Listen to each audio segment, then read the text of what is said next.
Let's go to Mike. Hey, Mike. Hey now, Howard. Hey now. Hey, obviously everybody's been seeing the rumors about the America's Got Talent thing. Is there any legitimacy to that? Look, number one, I saw all the reports of the weekend. Number one, that was really amazing. I am very complimented that every time a judge seems to leave one of these shows, Your name comes my up. name comes up immediately. Now, you know me for many years, Mike. I don't know how long you've been listening, but, there's a million rumors about me. My agent, and let me tell you something, my agent must field 100 calls a day about me doing various things. For the most part, I turn them down. And so... You're such a fan of the show. I love the show. Everyone knows I love America's Got Talent. I think it's the greatest. And I would be certainly honored to sit with Howie and Sharon and judge these lunatics. and let me tell you something. If I was a judge on America's Got Talent, there would be no nonsense. What do you mean? You still got Howie there.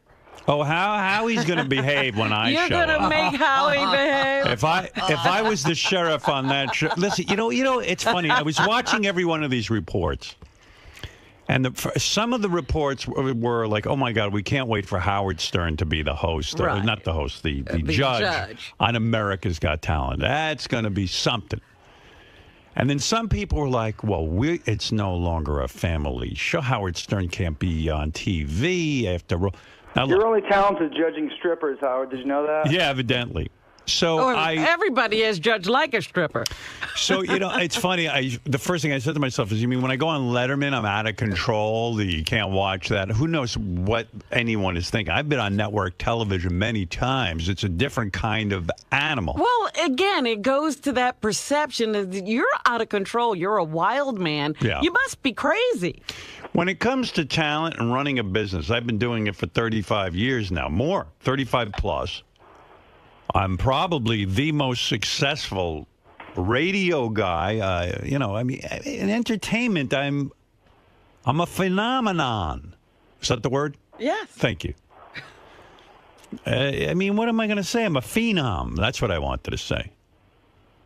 I've had a #1 movie. I had the #1 the pay-per-view specials when they said they couldn't even have them. I've conducted a radio show. I've had books, bestsellers, this kind of thing.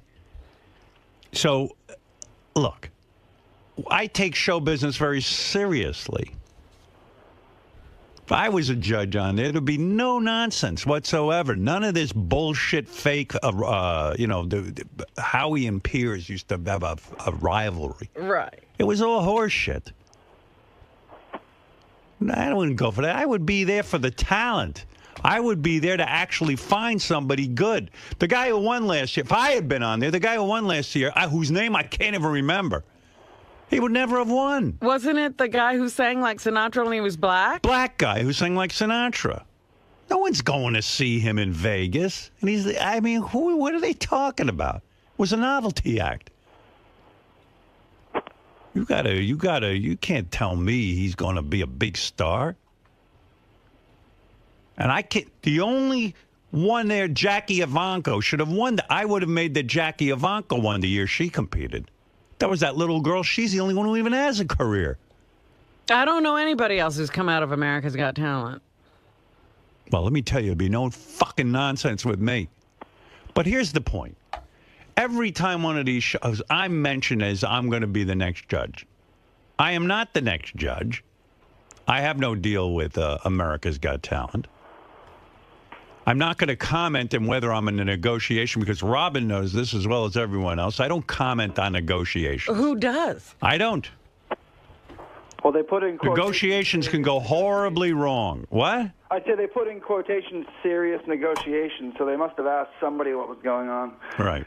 But they wouldn't quote anybody. They just, Right. It's a great show. I would be very honored, but there's nothing here to report. It's funny. I don't know why my name is always brought up whenever there's people really want me to be a judge. And I'm not opposed to the idea, quite frankly. I like it. But we'll see. I don't comment on rumors. If I had a deal, Well, you'd have to make an announcement, wouldn't you? Want to make a big announcement? Maybe not. Maybe I'll keep it quiet. Oh. I'll just show up on the show. I'll be sitting there. Tommy, go ahead. You're on the air. Hey now, Tommy. Yeah, I was saying, I read that on Saturday about America's Got Talent. I said, please, Howard, don't go to America's Got Talent. Hey, don't you think Piers Morgan dropped the wrong show? Yeah. I mean, absolutely. I mean, I don't think, I like Piers a lot. I've had him on the show many times, and I don't think that from what I'm reading, the CNN thing isn't going that great. That's why he needs the content. I think he really wants this. His background is in news. He was an editor of one of those Murdoch papers. Yeah. And I think he wanted this more than anything. I think he's a really good judge. I think he should I think Tommy's right. He should have stuck with judging. But his, that whole judging thing only happened after he was fired from his newspaper job. That's right. And he was out of work. And Simon Cowell or somebody, Simon Fuller, one of those Simons. No, Simon Cowell gave him the job. Came up and said, why don't you judge this show? Yeah, and quite frankly, that's what people like him doing. Not interviewing people, evidently. That's right. He's boring on the talk show. He thinks he needs to be interviewing. On CNN, you mean? Yeah, he thinks he's smarter than he is. Don't we all? When he came in there, you told him all the right stuff, and he just didn't listen. I told him to keep judging. He should. There's got to be other things he can judge. Exactly. Just make judging your career. In fact, go to law school and become a judge. Well, Howard, you're the greatest of all time. I love you. Thank you, Tommy. Bye-bye. I love you, too. Let's go to Marianne from Brooklyn, who's very hopped up this morning. Howard, I was calling to congratulate you. I had this whole thing in my head that I was going to, share you with America, and they were going to get to see a whole new side of you, and, it was going to be a whole new thing of watching you on TV at night, and I don't know. You think I'm crazy? Well, I don't know what you're asking. I mean, I wanted you to go. I thought you were going. I want to share you with more of America. I'm right here. This is where you get me. Well, I get you every day. I love you, but I was going to get you at night, too. I'm totally obsessed with you, Howard, and I love you. And I thought you would be a great addition to that show. I mean, then all my girlfriends would know what I'm talking about. Howard on America's Got Talent. Howard, I have an act. Yeah, a lot of people were coming up this weekend telling me that their kids are very, very talented, and I should come over and see them. Oh, no. Now you're going to have personal auditions. I go, I'm not a judge on America's Got Talent. No, we heard it on the news. 15 million. Can you imagine now your whole life is people stopping and singing, your children singing in front of you? Like I'm Chuck Barris from The Gong Show. You'll read in the paper I'm in jail for beating some family because they're auditioning on the streets. It'll be great. Be in an elevator and some kid will start tap dancing. That's right. Just throw down a little board and start going. Yeah. Well, the thing I like about America's Got Talent over the other ones is that they open it up to everybody. Yeah, it's almost like I remember there were acts on the Ed Sullivan Show. And you always wondered, where do the people who spin plates, where do they go? And there'd be plate spinners, bell ringers. You know where they go? They go on cruise ships and they spin those dumb plates. And then when they hit like 70 years old, if they're still alive, they go to this old age home that is supported, like the show business old age home. Even though they were barely in show business. Right. That's who's there, the plate spinners and the bell ringers. Plate spinners and bell ringers and see all that nonsense. You're getting them out of there. They're not going to be on your show. They would have to explain to me how they're going to build a career out of spinning plates. I mean, it's terrific talent, but I mean, you're talking about the premise of America's Got Talent is they're looking for a superstar. They're looking for someone who could fill up Vegas. Okay, now I've got to ask other questions because the other confounding acts on that show are tumblers. Right. That's right. They would dance have to, troops. They would have to explain to me the concept of their show because dance troops, you would have to blow my fucking mind for a dance troupe to win. You got to be the Blue Man Group. Exactly. That's what it's got to be. Or else I'm throwing you right the fuck out of there. You better be stumped. There are going to be 4 people left when I'm done. It's a singing contest once you're done with it. No, that's not true because... What else do you accept? Comedians, ventriloquists. Oh, okay. Comedians. There was a guy who won the first year. He was a ventriloquist. But, you know... Where is he? He's working in Vegas, believe it or not. He's got a pretty big deal at one of the hotels. Okay. Yeah. No, I'm not opposed. Listen. You're let not me tell you opposed something. to broadening the scope. You know, some of the biggest movie stars today, who are they? The guys from Jackass. They're on their 4th Jackass movie. Why is that? Well, how are you going to, what? Would they come on America's Got Talent and blow themselves up? Yes. There are guys on America's Got Talent who I've seen who could have a fucking film career. Is that right? Yeah. From blowing themselves up? Yeah. So I'm not opposed to dancers, but you better fucking blow my mind. All right, because that's By the way, what I see. I'm not a judge on American Got Talent, but this is all fantasy. Yeah. That's all I'm asking because you say there's going to be no nonsense. So no nonsense. You're not letting, but you're not understanding what the producers are going for. I don't care what the producers are going for. I know what I'm going for. Magicians, you don't mind? They're okay. I love magicians. Magicians are some of the biggest acts in Vegas, but you better be fucking good. I better not have seen it before. I see it before. First of all, you remember I used to do magic? Absolutely. I know how to do 90% of those dumb tricks. I'm going to go, you serious? I'll get up there and get myself in a box and disappear. You better make me disappear because I'm going to vote your ass off. You better be top of the game. Listen, one of the things about talent that I know, because I've made some coin in this business, Robin. To quote, good piece of change. To quote that guy from WKRP. Gary Sandy. Gary Sandy, who yelled at us. Who told us he made a good coin in this business. Where is he, by the way? I don't know. Yeah, but one thing I know, a career in show business takes a lot of hard work. You think the plate spinner doesn't work hard? No, I don't. Because a plate spinner wouldn't be satisfied with it. He'd come up with a broader kind of thing. Jugglers, are they okay? If they have that rock and roll attitude or something new to the game, yes, they are in the game. All right. Listen, I've gone to Cirque du Soleil in Vegas. It's amazing, but it's only part. Everyone is just a small part. Right. It's not the whole show. That's right. If you're going to be big, you got to broaden it out and think it through. You just can't fucking be a plate spinner. Spinning Plates Productions. Nancy and I have many plates we're spinning. How many plates are you spinning now? And that was the music they always play for the plate spinners. If someone on America's Got Talent wants to go retro like this, it's cool.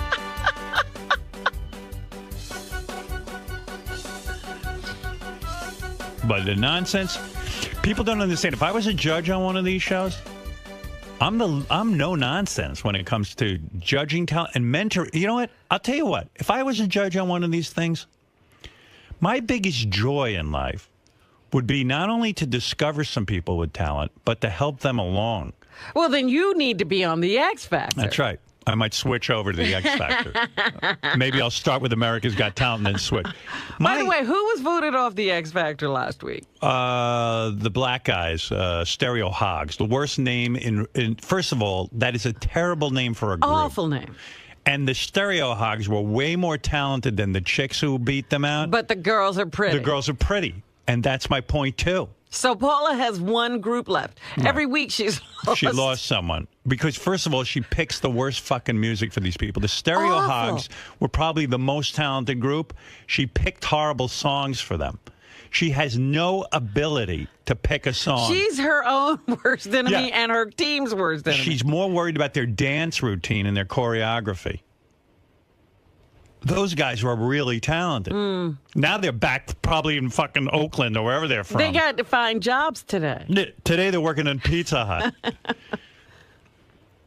And if I was a judge, I'd make sure that someone with talent got good advice from me. I'd say, listen, literally do this next week and you will win. Don't fuck it up. It's ridiculous. These shows have got to come up to a new level. Enough of the clowning around here. See, you already have a lot of ideas. You're producing. You're not judging. Ideas? I'm filled with them. I'm over here trying to think, but nothing happens. Well,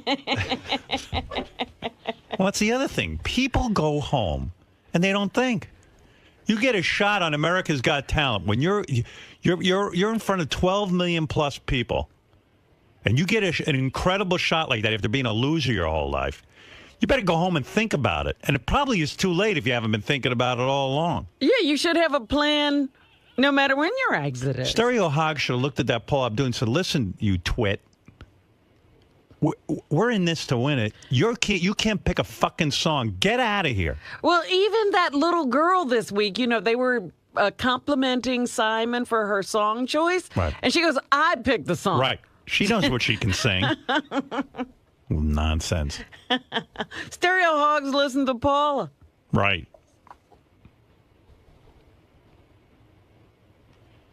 That's right.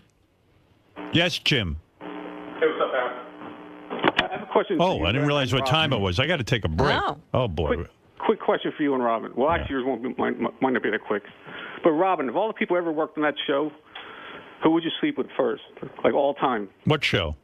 Your show. Like from me, of course. No, take you out of the picture. Oh. I mean, Robin was dying to get Who was this the happen hottest with me. guy that she would bang? Ever. Wait a minute. Say again. Everybody that ever worked on that Ever worked on the show. Ever. Jackie. Please. There had to be Artie.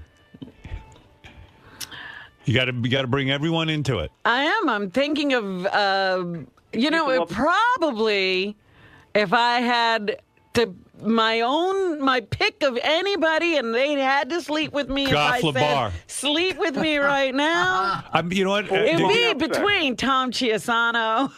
Well, he didn't work on the show. You don't want to consider him? Are we calling Howard TV into this? Because that kid you flirt with in the hall, Greg. Anybody affiliated with your show since day one. Tom would count. Oh, and then 𝗦𝗵cie𝗄𝗍? 𝗦𝗵cie𝗄𝗍. Could you really sleep with him? No, I couldn't sleep with him, but he's so cute. No, you do. Robin, you're moving me to ecstasy. Shush, I'd have to hold my hand over his mouth. Don't talk. Robin, you're eating ass every Tom eats ass. He loves it. Oh, stop it. I never heard Tom say that. Oh, listen, I'm a guy. I know what he does. Tells me. I doubt Tom eats ass. I don't know what Tom does, but really it would be Tom out of all the people. Yeah, I guess. You know, right. That's a fair answer. All right, thank you, Jim. Anyway, no, Howard. Yeah. Yes? Oh, do you think you're an easy guy to work for? Like, if you weren't famous or anything, do you think you're easy or you're a pain in the ass? I think I'm too easy. I got news for you. Despite my on-air image. You sound like a jerk off, though, in person. No, let me tell you something, Jim. I am such a pushover. People take such advantage of me because I don't have the heart to fire them. I'm too fucking nice. Ask Gary. Gary. Let me ask Gary. Ask Gary. Hey, Gary, am I easy to work for? I mean, am I easy to work for? I think so. Listen, right. You want what you want, and we know what I want. How do you even know what I want? On and off the air. It doesn't even matter if they know what I want. On or off the air, am I easy to work for? Yes. The answer is yes. I think you're much easier to work with off the air. Right. The only time I'm honest is on the air. You just sound like you're very demanding, and you probably, you want what you want. No, forget it. Demanding. No? I don't demand anything.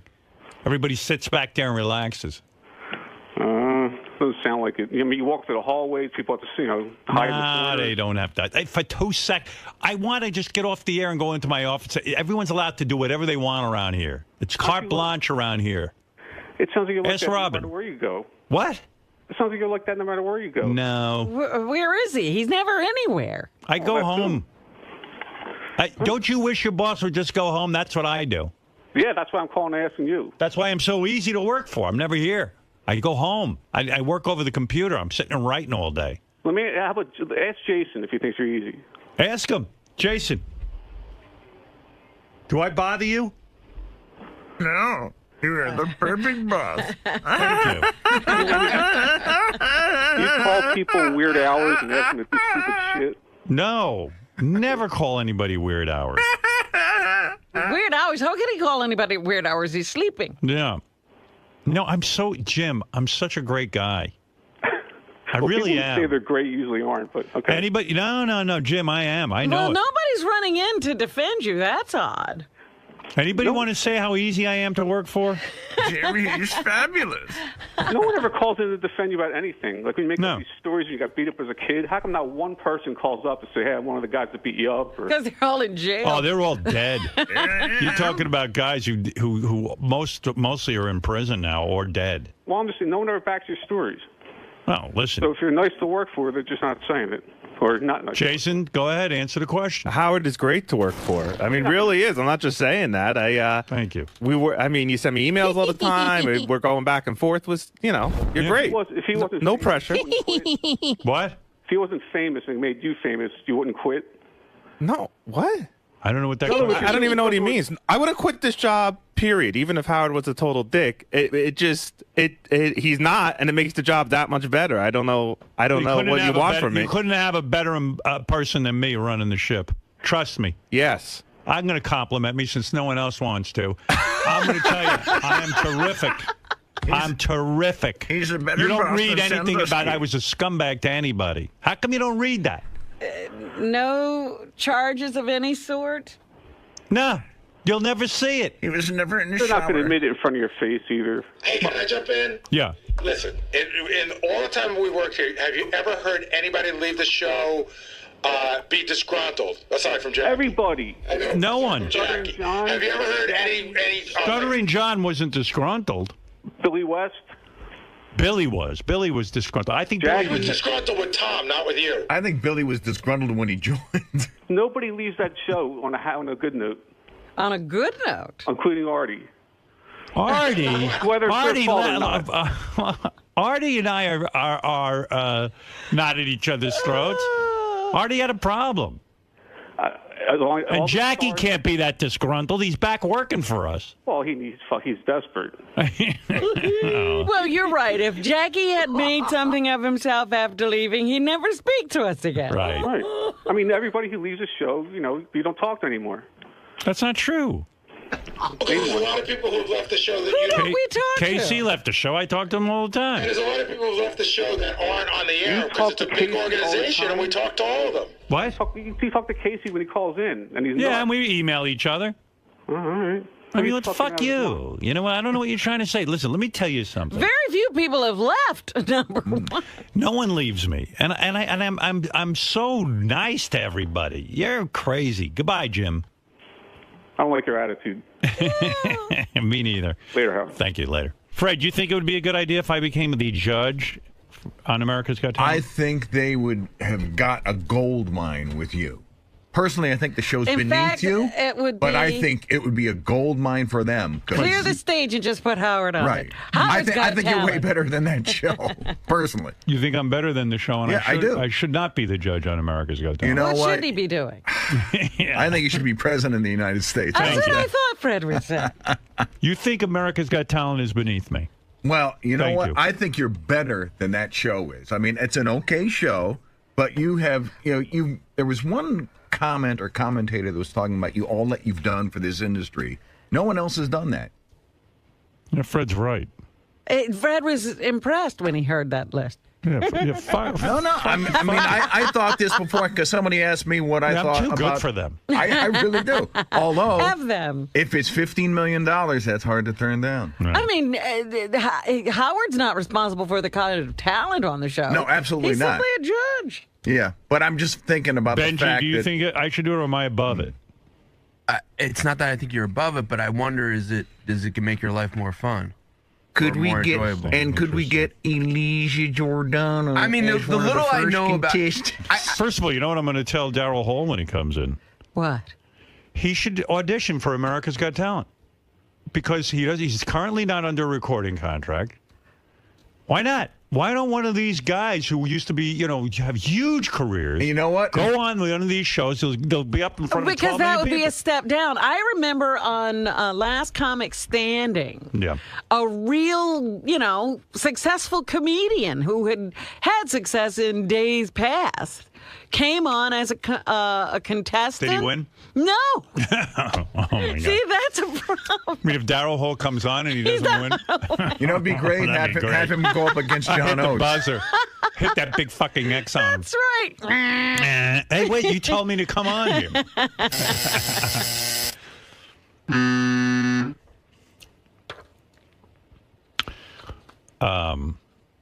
And if I was on that show and Howie started putting through those shitty acts that sometimes he does because he wants to, that's the nonsense you're talking about. I just take him out in the hall and touch his hands and stuff and freak him out. Hey, Gary, what do you? Benji, you were making a point. Well, listen, if it's for the money, that's great. I would think that you're set money-wise, and creative-wise, I think you could do whatever you want in here, or you could go do it yourself. But so I wonder if you look at it as a fun thing at all, or if it's just purely a money thing. If it is, and that's what that's enough of a turn on for Seems you. like it might be fun though. I could totally see having fun doing it. I don't know, like, is it 4 days, 4 extra days for 16 weeks? I don't know. Right. And I don't know if you want extra responsibility or not. Right. Gary, what do you think? It was interesting because John Hines' opinion was sort of like Fred's. He said, American Idol maybe, but this show is sort of, you're bigger than the show. Right. I was actually looking at the list of people that they found. I think they only have one person that they found, like that Terry Fador or whatever his name is. Yeah, but you're forgetting that Jerry Springer used to be the host, and of course the Hoff, and Regis one of the used original to be the host too. And the Hoff used to be the original judge. But the thing about it that I think works for you is you've always said on the air, I want to do a show where I'm not carrying the whole show. I could be a game show host or a judge, where I just have to walk in and give my opinion. Right. So in a lot of ways, it's very easy for you. It's not. Right. You don't have to sit and create 5 hours of content. But also, he's saying that he could find great talent. They haven't been finding the great talent. That's exactly what I'm saying. And can you get along with it? You can get along with everybody? No. Why bother to do that? Why should I bother to let them get along with me?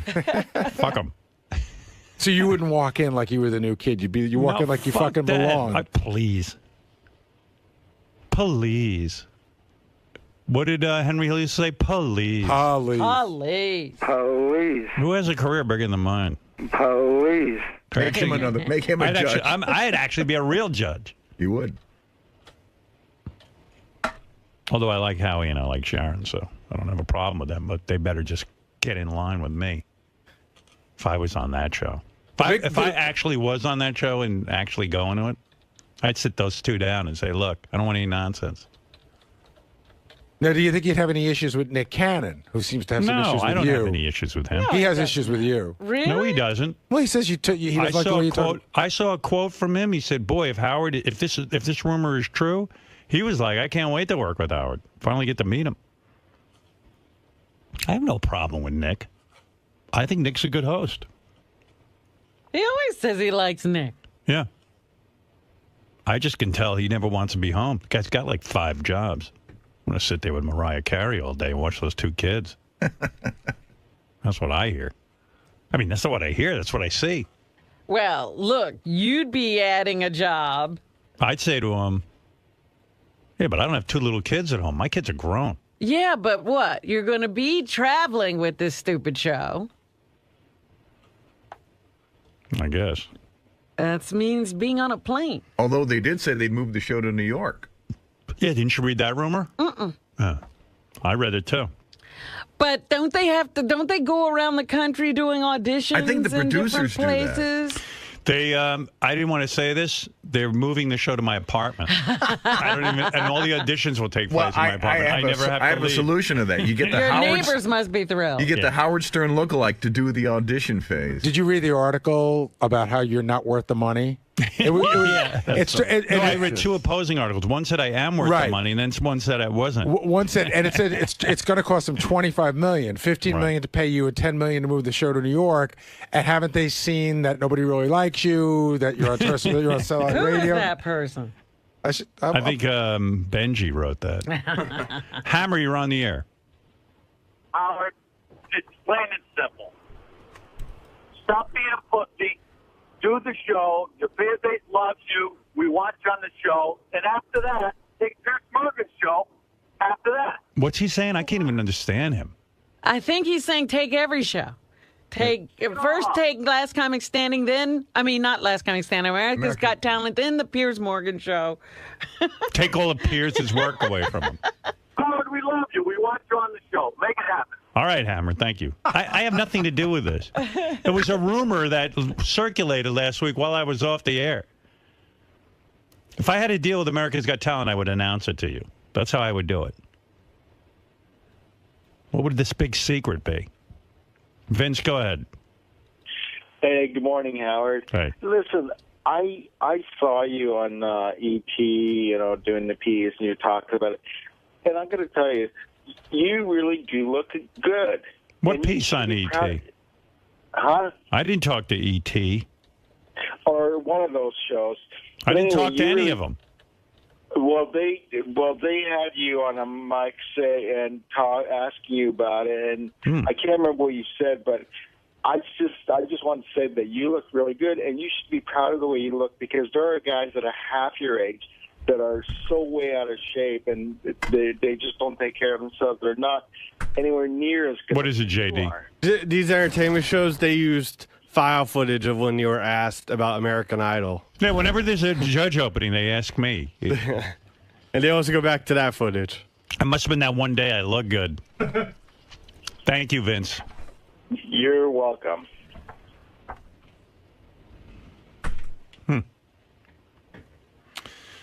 Anyway, a lot of controversy there. Ronnie, you spend more time with Howard than any of us around here. Yeah, maybe. And I know sometimes he'll either vent to you or, just have personal conversations with you. Okay.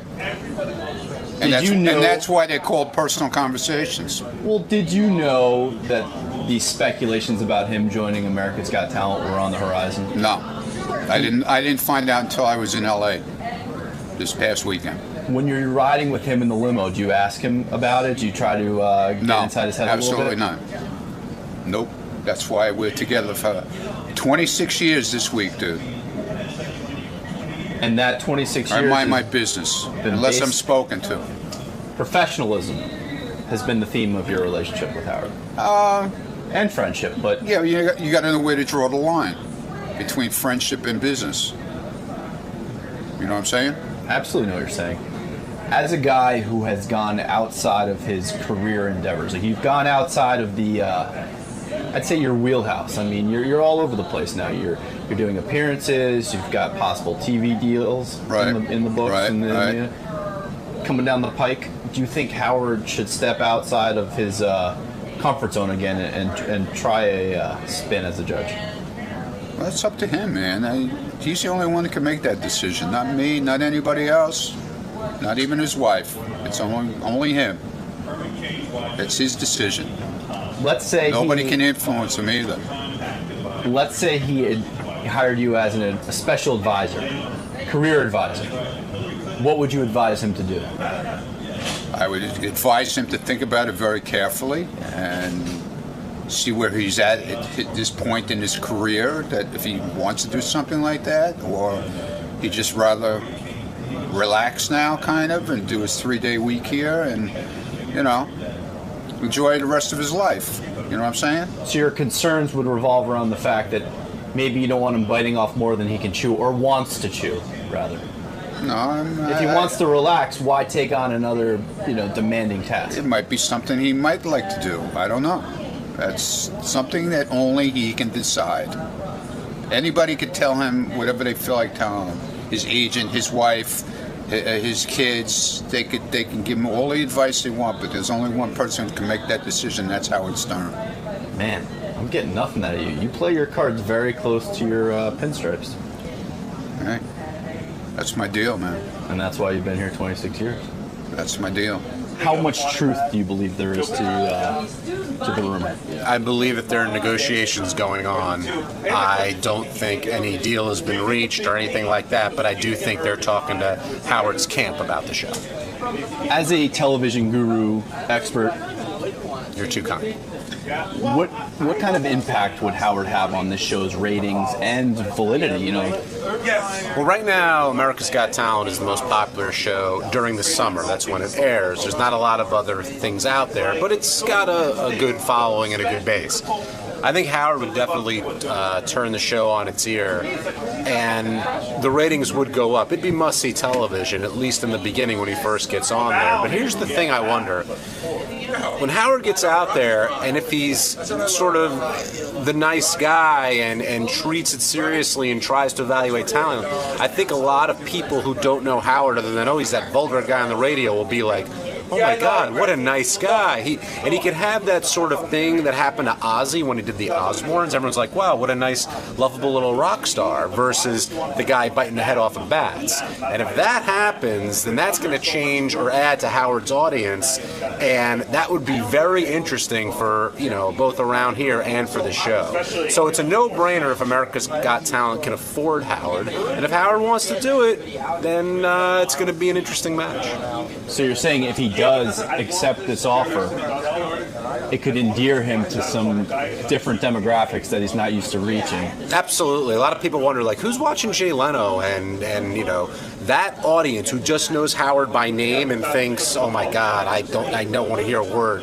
When they actually hear him on the show do his thing, he's going to get a whole bunch of new fans that have never really taken the time to listen to him before. And I think that's great from a career exposure perspective.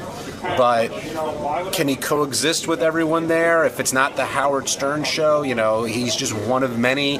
I'm not sure how that'll go over, and I think I'd be very curious to watch and see how it turns out. And in turn, this could, I think you pointed to the fact this could cause him to inherit some backlash from his hardcore fans. Yeah, I wonder about the fans who, you know, want a certain type of Howard who's always been there. When he's on America's Got Talent, it would be a different guy. And if you're a real fan, you know there are many sides to Howard. But if the public persona is, wow, what a sweet guy, then I think it's going to definitely light up a little bit of the fan base. Howard's never really let me into his world when it comes to business. Business is business. The radio show's a radio show. So he doesn't really bring me into that. If you were to advise him, if he said, Gary, what do you think I should do? What would your words of wisdom include? It's weird because I know he really likes the show a lot.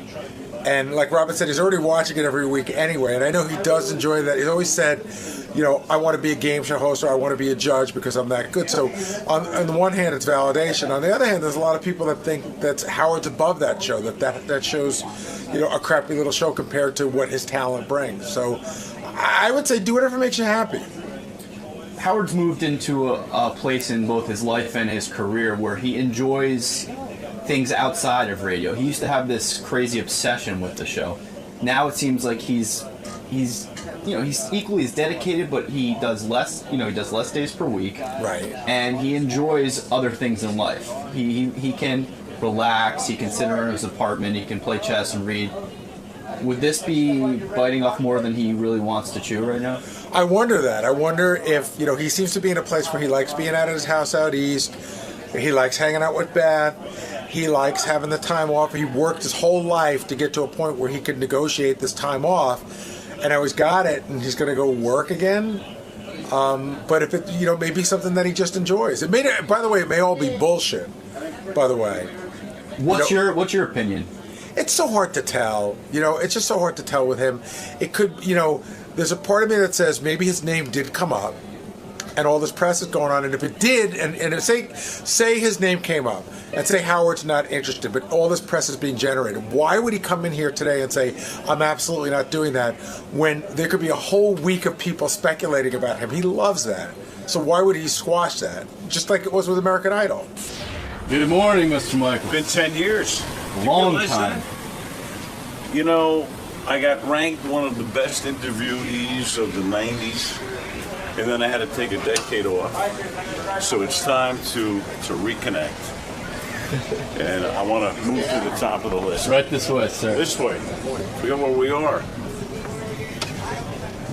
Where's Robin? Robin used to greet me out of the hall. She's in the studio. I know, but I mean, she used to come out into the hall. Right in this room. There's some fun. So, Mr. Myers, you've been a part of some legendary prank calls that the show has thrust upon the media. I have. But yet, you come back for more. You love this show. Number one in all media, as far as I'm concerned. Number one. Has been forever. Fantastic. Well, it's great to have you here. I know you were probably up late last night. I was up late. In fact, I just left the parking lot, so only Howard could get me to leave the Meadowlands parking lot and come straight to the studio. But I'm ready for action. All right, a little coffee, a little Howard, get you going. A little coffee and a little Howard. It's perfect. Great to see you again. Good to be with you again. Looking forward to it. I'm going to become a regular again. All right, we'll see you in the studio. I think we need Howard to come out to the West Coast once in a while. I agree. Let's I get mean, him it's like, Howard just needs to get out there, to get out in the hinterlands, to see what the rest of America is like, to spread his joy, to spread his knowledge of all things worldly. And I think that's a pretty good idea. And you guys wouldn't mind that either, right? I would love a trip out there. Yeah, I think it would be pretty good. We're becoming East Coast recluses over here. So. Of course you can. Yeah, that way, and the time you walk out of every restaurant in Los Angeles and TMZ is there. It's not like New York, where nobody's here. Nobody pays attention to anything you do. Coming out where it's happening, Hollywood. All right, I hope you convince him today. I'm trying to. Believe me, give me about 2-3 hours and away we go. All right, we'll see you in the studio. You bet. Hey now, everybody. Al Michaels stopped by to see us. We haven't seen him in like 100 years. When's the last time we saw Al Michaels, the famous sportscaster? I think it was, I guess we've seen him since the OJ thing. Yeah. Hey there! Oh, now you show up. Where the hell have you been? You know what? Wait, we can't hear you. Hold on. No one can hear you. You're a broadcaster. You should know that. Gotta have a mic. How are you? I'm fantastic. You guys. I thought you abandoned us. I did. I was ranked one of the top interviewees of the 90s. Yeah. Yes. And then, what do you do for an encore? So I needed a decade off. Did you feel... Now I'm back. I'm back. Did you honestly feel, and I know this feeling, sometimes when you come on a show and you're such a terrific guest and you really, you were great and all that, do you start to feel like, hey, you know what? I should stop now because what if I go on and I'm a shitty guest? If I lived in New York, I'd probably be here like every week. Right. But I'm out on the West Coast. And by the way, you should start doing like 5-6 weeks a year on the West Coast. We need you out there. That's where it's happening right now. You love coming out there. I heard you talking about Brad I do Gray's love it. wedding. You have a lot of friends out there right now. You've gotten to know a great friend of mine, Don Rickles. Yes. Now, my wife and I have a lot of dinners with the Rickles, and about 4 or 5 years ago, he's telling me he had never met you. Right. And he was sure that you hated him. Oh, my God. And I said, Don, are you out of your mind? Howard would love you. I worship Don Rickles. I know you do. And in fact, when I had him on the show, I think he was like convinced that it was going to be a disaster because I wouldn't be respectful And Exactly. Don Rickles is like God to me. I watched this guy on TV my entire childhood growing up. He was everything I emulate when I go on a talk show. Howard, the man, how many guys have had a 60-year career? Beside me, no one. Right. That's right. He was worried about you. He was worried about Dennis Miller, who I know very well because I worked Monday Night Football with him. Why would he worry about Dennis Miller? He thought Dennis had the kind of humor that would not that Dennis wouldn't appreciate Don for what he is.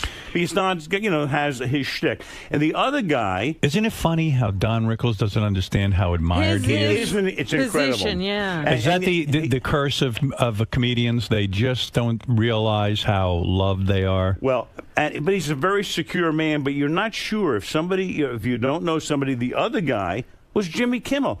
So he's telling me about 3 guys I know, you, and I know Jimmy, and of course I work with Dennis, and I'm saying, Don, you're out of your mind. Now he's been with all of you guys. I said, those guys more than any others would appreciate what you've done. If someone would have told me when I was a kid that one day I'd interview Don Rickles or go to a party at Jimmy's house with Don Rickles and sit there and talk to him, I would have died and gone to heaven. That's how important he was to me. And yet he had this whole impression of me. And I've told him a million times how much I appreciate him. I think he finally now believes it. You think he gets it? Yeah. Oh, no, he does. No, we have dinner with him about every 2 months. So he's talked to you about having met Howard. It's all he talks about now. When you have dinner with Don Rickles, though, do you you seem pretty secure about your whole life, but do you ever say to yourself, gee, why does this guy want to have dinner with me? And do you get insecure that way?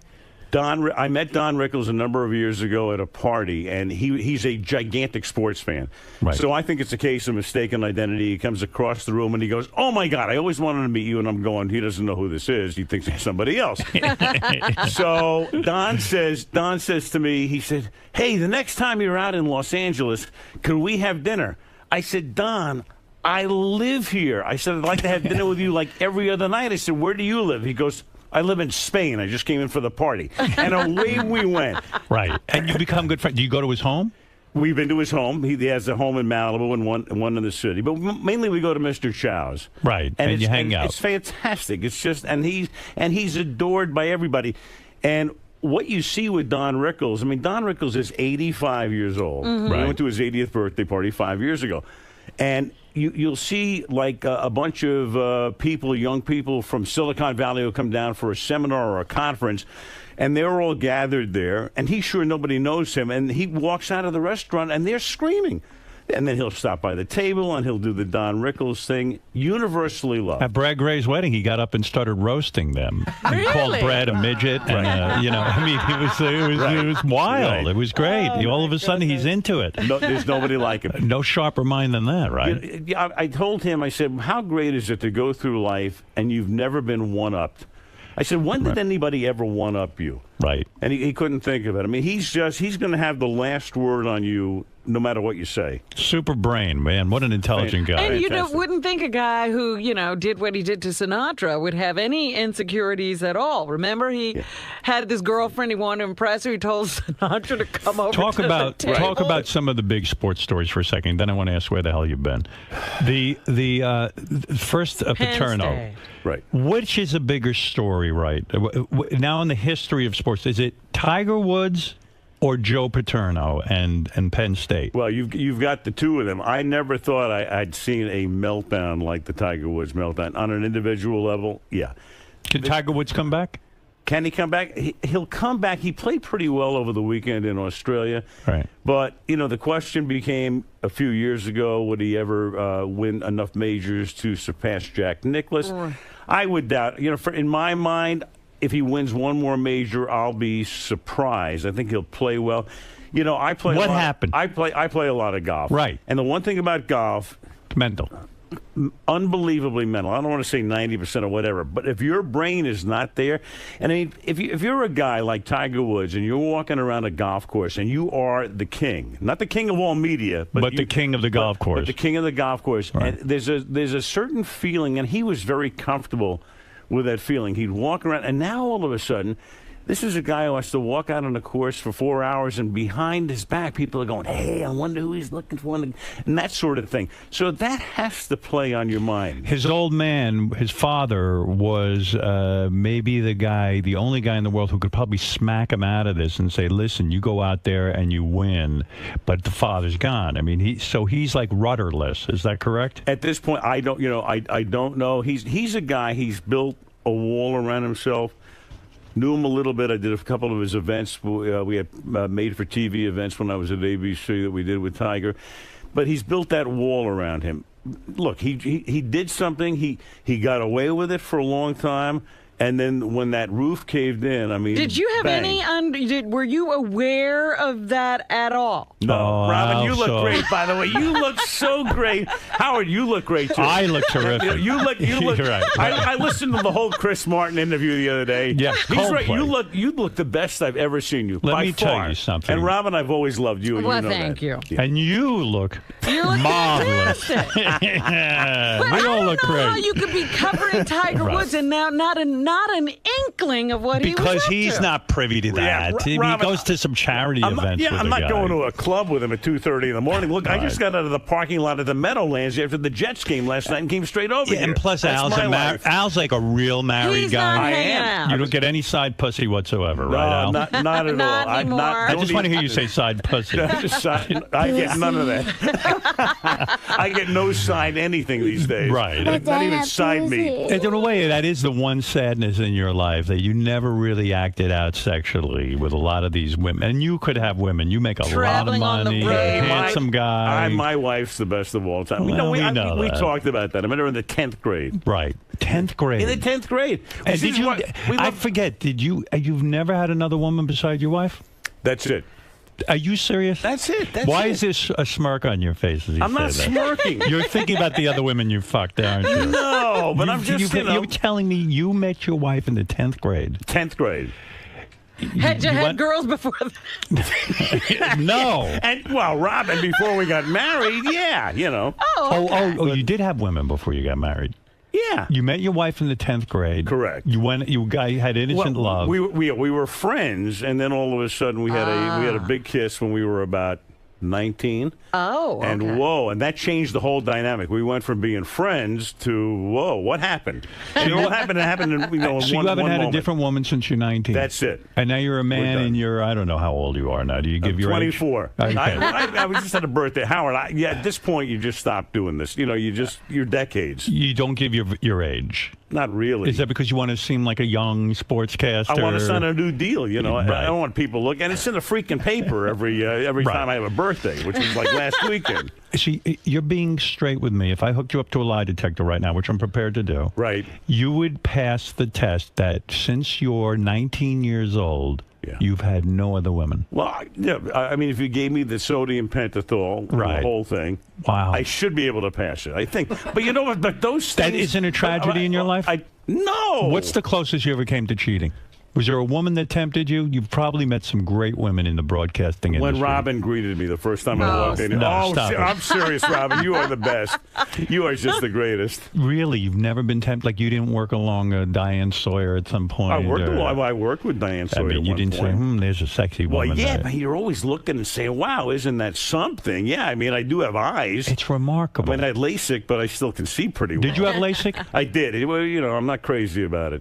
When did you do it? I did it 10 years ago. I'm afraid to do it. I don't want to mess with my eyes. You know, we're the guinea pig generation, and I had it because I had to wear contact. I wore hard contacts for a long time, and they're horrible. And then you know the dust would blow, and I was playing a lot of golf, and so I had the LASIK done. But you know now it's kind of like I don't know what it is. Now I'm back to wearing glasses again. Like why is LASIK not good for you? In other words, you had it done. You were nearsighted. Yeah.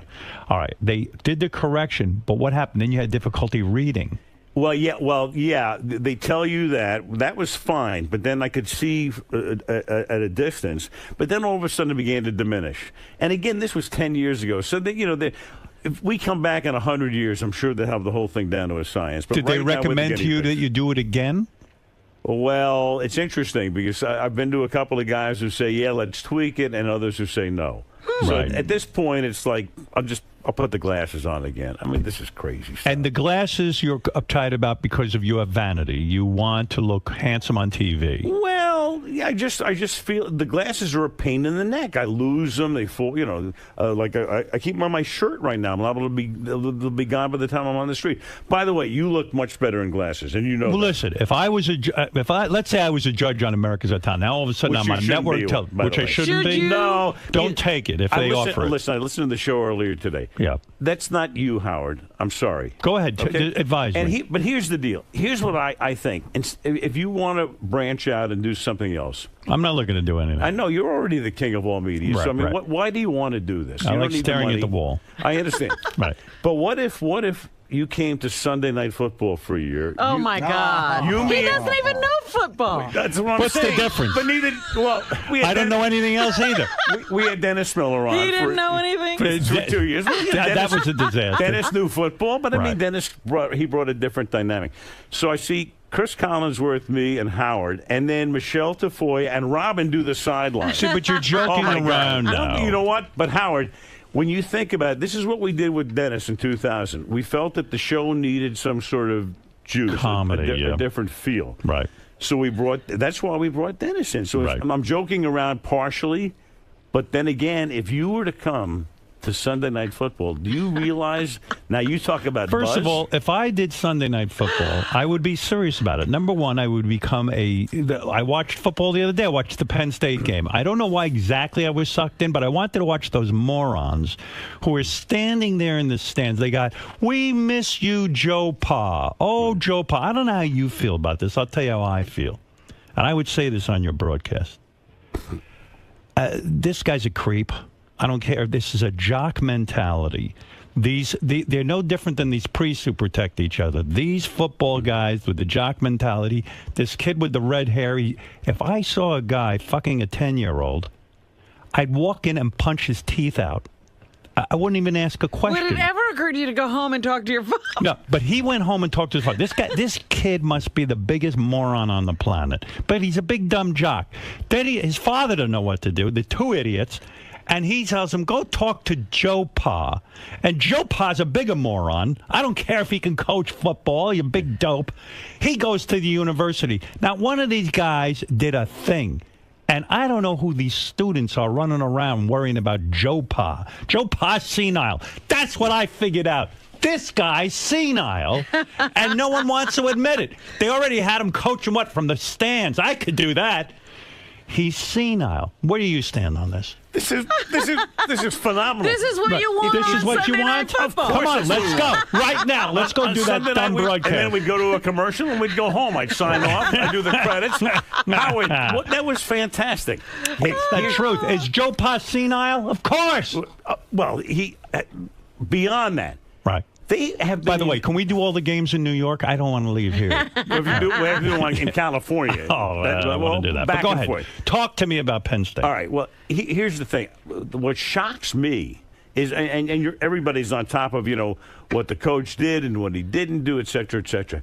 They were investigating this thing in the 90s. Yeah. What happened? What Where happened? did this fall through the cracks? What about the DA's office? What about the campus police? What the hell's going on there? And by the way, so many people knew about this. How the hell did this stay under wraps but let me for ask you those something. many years? Who's on the broadcast with you on your Chris football? Collinsworth. All right. If Chris Collinsworth great. is in the shower right. with a 10-year-old, you walk by and you see Right. him, he's putting his You penis just close the in door? a 10-year-old boy's ass. What do you do? Seriously, what would you do? That's when I'd be glad that my LASIK doesn't work. You say, I must be seeing things. I see. I don't know But anything. I would go and I would take the guy, I would choke him out and pull him off the kid. Yeah. Wouldn't you do that?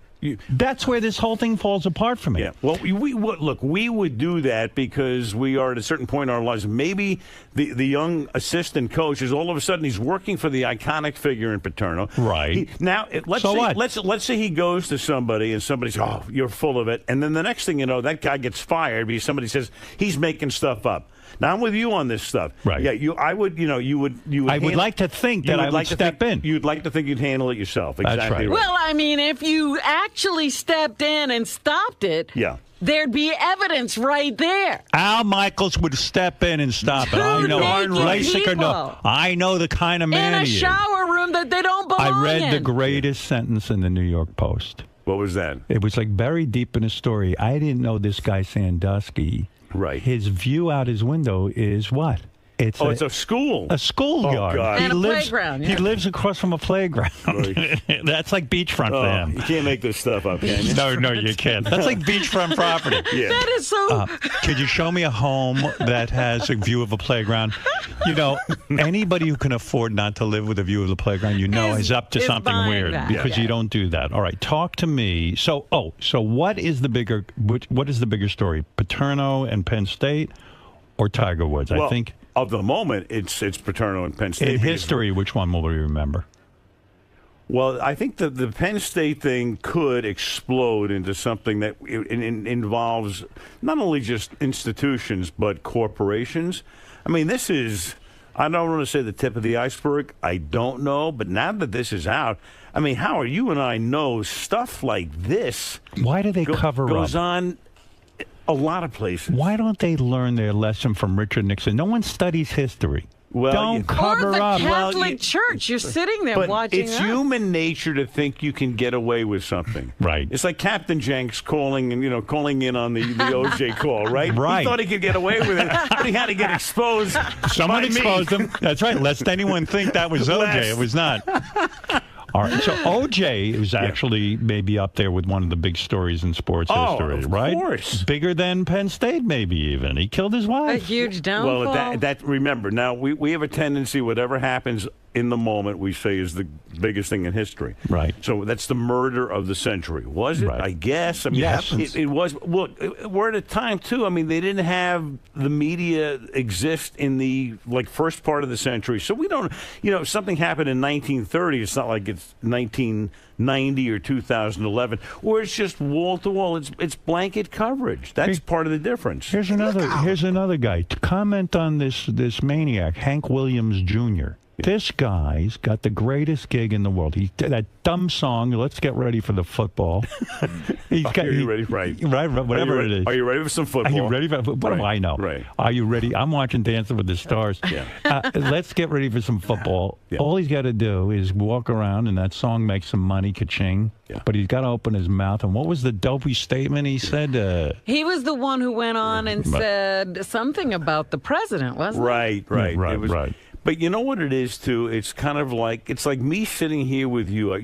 I feel so comfortable. I've got my friends here. And I'll say almost anything right now. And I could end my career by the time I walk out, onto the street. It could be, because you make it's so, I'm just sitting here. I said, this is a wonderful, this is phenomenal. It's a lot of fun. And I'm with my friends, and I can open up, and you don't realize on the other side of the microphone, you're going to end your career. Well, in a way, look at this Brett Ratner. Now, look. Right. The guy, I was watching a news report, and they were talking about he did himself in. He went on the Howard Stern show, and he talked about sex with women. And so they took him off he had made this other comment about fags, but they let him go on that one. But when the guy who runs the Academy Awards said, when I heard him on Stern, that was it. Well, he had already been told one more incident, and you're out of here. That's right. So what did the guy really say? I'm listening back to it, and he says, gee, I have sex with a lot of women, and when I do, I make them go to a doctor and get them checked out first before I have sex with them. And this is the clip they played to show what a heathen he is. Now, I don't know, in some bizarre way, I might even think that's responsible, worrying about disease and health issues, and that he has these women. This is a guy being honest. I don't think he should have been thrown off the Academy Awards. Do you? Well, I think it was the gay slur that did it more than anything else. I mean, from what I read, Tom Sherrick, who runs that academy. Right. And, the thing is, look, in Hollywood, like in New York, all of a sudden you get pressure, somebody calls, you get emails. I mean, they caved in. In the old days, I remember, announcers get mail. And somebody used to call up and go, wow, we've got a barrage of letters. What's a barrage? 1. Right. What's a deluge? 2. Right. So some idiot sends an email, and the next thing you know, everybody's scrambling around. Oh, this is a terrible story. You're right. Something has to be done. Guys write columns about it. The next thing you know, Ratner's out. That used to be my story. When I was at K-Rock and things, they would say, they were barraged with complaint calls. It would be 7 calls or something. Right. It was never a deluge. And they were all from Karmazin, too. So I mean, that's right. Right. Yeah, lately. Can I mention that name on there? Yeah, absolutely. Do whatever you want. Listen, have fun. Right. That's right. By the way, do you know they just cleared CBS and that whole Janet Jackson thing? They don't have to pay the $500,000 fine. How is it their fault? Right. I mean, that's ridiculous. But it took this long. It's insane. The FCC. Well, I'm with you on that stuff. Remember? Yes. Oh my God. Your career is something else because this is the way it's been explained to me. At one point in your career, early on, we're talking 100 years ago. Right. You're starting out as a broadcaster. How did you get into broadcasting anyway? Well, I loved it as a kid. I grew up in Brooklyn, went to Ebbets Field, said this is what I want to do, and away Were I you went. an athlete? Yeah, but who did you see broadcasting? I played just through high school. Red Barber and Vince Scully, who's still doing the Dodgers right now. So that was who inspired you. They absolutely. And you were very well thought out about your career. None of this happens by accident. That you were originally going to sign with NBC. And then you said to them, no, you got an offer from ESPN. Do I have this right? Well, here's what happened. I was at ABC for 30 years. And then the last 20 of which I did Monday Night Football on ABC. And then Monday Night Football went over to cable, which tells you all you need to know about, why could cable afford something that network television can't? Because of the sub fees. So ESPN winds up spending a ton more than ABC could. So now it's going to be Monday Night Football, and I'm going to go over there, but there was a guy who was kind of arranging the template at Monday night, and he did something like fire John Madden, who was my partner, the most iconic analyst ever. Great guy. The producer, the director, I'm going, what the hell is going on over here? And I'm the one guy left. So we had a lame duck year in 2005, and I agreed to stay because I couldn't make a deal with NBC.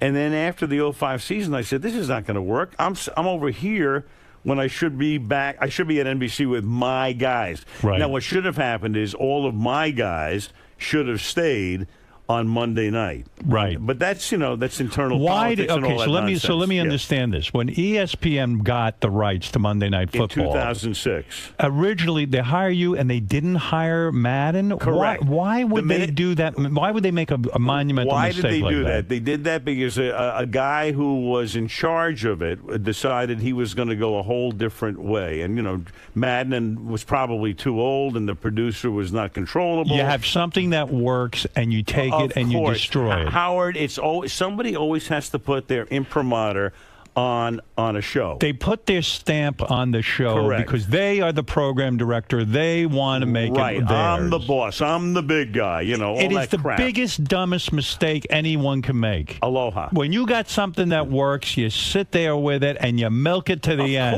Of course. So you go over there. You think they're all coming with you. You sign your deal. Right. No, I didn't think they were coming with me, but I couldn't make the deal at NBC. Why couldn't you make the deal at money, NBC? Basically, because they were offering I heard they me, offered you $3 million to go to NBC, and they were going to give you an additional $2 million to do basketball.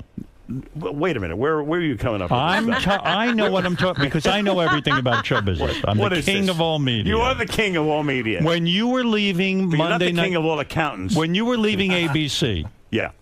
Al Michaels was leaving ABC. You were going to sign with ESPN. NBC offered you $3 million, and you turned it down. No, those aren't the correct figures, but here's the deal.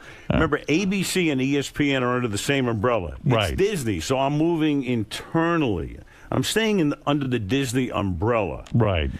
But all my guys are now going to NBC. So NBC is talking to me, but we can't make a deal at that point. But you signed a long-term contract with ESPN. How did you get out of that contract and go to NBC? How did you break it? We had one lame duck year, 2005. Right. I was still working with Madden. Then as everybody's leaving, I went to the person I had to go to and say, hey, look, I think it's better for everybody if you let me out. I said, I know it's going to be awkward and blah, blah, blah. But it's a better deal for me. I really would appreciate the fact I could go back and work with my people. I know what you want to do over here. Why didn't they say to you, screw you, Al Michaels, we signed you? They could have. That's right. Why did they go along with that? That's a very good question, Howard, because I think they felt that maybe it was the way to go.